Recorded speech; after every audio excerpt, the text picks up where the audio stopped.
Yeah, thank you.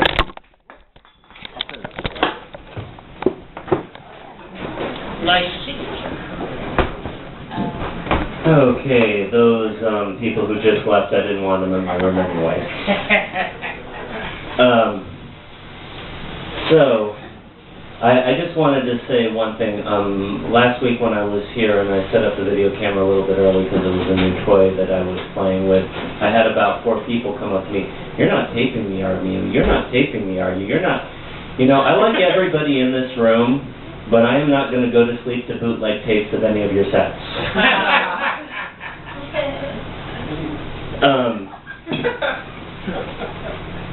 So the interesting story in the news was apparently there was a company that made $1.3 billion and the rest of the headline said, and feel disappointed about it. How do you make $1.3 billion and feel disappointed about anything? How rich are you? Imagine Bill Gates times Donald Trump. That's about where I am right now. Well, how do you feel about it? There's still places for me to go. Last year I had somebody break into my house, steal my phone. Now, when it happened, I felt a little bit violated because nothing like that had ever happened to me before. So after it happened, a friend asked me, I understand why you lined the window with nails and tacks, but why did you leave the window open? I did that because the burglar is a lot more likely to get cut if he can actually get inside the house. It's the same reason that the screen door is open, but it's wired to an electric socket. And the welcome mat is soaked in battery acid. There's a little bit of crazy glue on the doorknob, or haven't you seen Home Alone? You see, I don't just want the burglar to feel like he made a mistake breaking into my house. I want that burglar to question the existence of a loving God.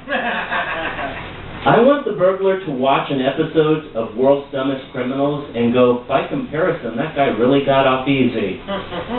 That's why at some point, see, after it happened, I'm thinking of ways I can punish anybody who ever does anything like this to me again. I'm like, you know, one thing I'd really like to do is take my car, drive it into a neighborhood where it's really likely to get stolen, leave the keys in the ignition, and then walk away.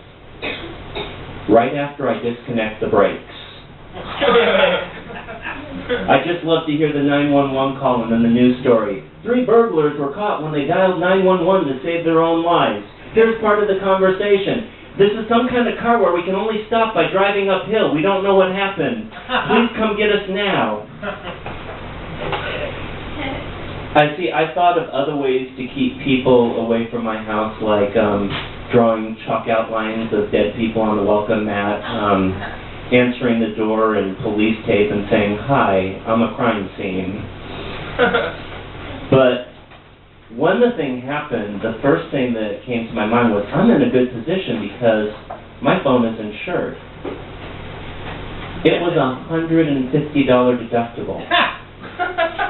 For $150 plus insurance, I expect somebody to reach out and touch me. All I'm saying is, when I dial for pizza, that phone better be able to pick up the pizza too. I want the 1976 numbers to call me if that's how much the phone costs. I want that phone, when I pick it up, to actually be able to speak to the dead. I want to get on that phone and say, Dad, it's Elvis. He wants you to know he left the building and he's not coming back. Now, it really does work much better when you pause for the laughs. So, see, people tend to laugh more when you actually give them the opportunity. I made the same mistake with my car. When my car got into an accident, I had insurance on that. It's $550 worth of damage. But what's the average deductible? $500. Thank you, farmers, for the 50 spot. Now if I take out a loan, I can actually fix it. But that's when somebody says, you don't understand. If you don't have insurance, somebody can take everything you own. Yeah, well, the insurance company has all my money, so what are they going to take from me at this point? A car that doesn't work? I also started looking into other things aside from the kind of phone that I had when it got stolen, and the first thing I looked into was Vonage. Now, the way Vonage works is you do voice over the internet, but here's the catch. To do it, you have to have a high-speed connection. Anyone know what's the cheapest high-speed connection you can get? DSL. You know what you need to get DSL? A landline.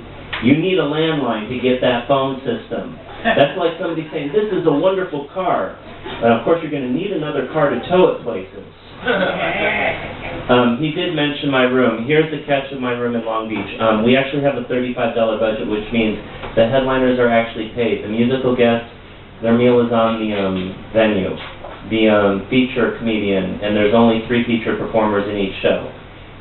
If you look, I have papers with the website of the venue. You can look at all the things that the past headliners have said. They're pretty nice because everybody's actually getting reimbursed on talent. There's no guest requirement. All I care about is if the person's actually good at what they do. So if anyone's interested and doesn't mind driving to Long Beach, because I know there's some people, no, not that far in traffic. But if there's anybody who doesn't mind, I have papers with the web address of the venue. Thank you.